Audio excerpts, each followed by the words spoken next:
82వ అధ్యాయము. దేవుని సమాజములో దేవుడు నిలిచియున్నాడు. దైవముల మధ్యను ఆయన తీర్పు తీర్చుచున్నాడు. ఎంతకాలము మీరు అన్యాయముగా తీర్పు తీర్చుదురు?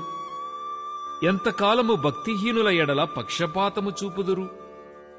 పేదలకును తల్లిదండ్రులు లేని వారికిని న్యాయము తీర్చుడి. శ్రమగల వారికిని దీనులకును న్యాయము తీర్చుడి.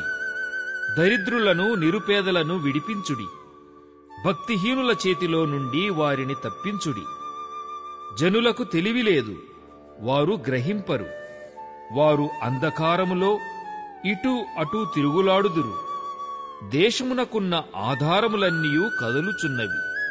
మీరు దైవములనియూ మీరందరూ సర్వోన్నతుని కుమారులనియూ నేనే సెలవిచ్చియున్నాను. అయినను ఇతర మనుష్యులు చనిపోవునట్లు మీరునూ చనిపోవుదురు. అధికారులలో ఒకడు కూలునట్లు మీరునూ కూలుదురు. దేవా, లెమ్ము, భూమికి తీర్పు తీర్చుము. అన్యజనులందరూ నీకే స్వాస్థ్యముగా ఉందురు.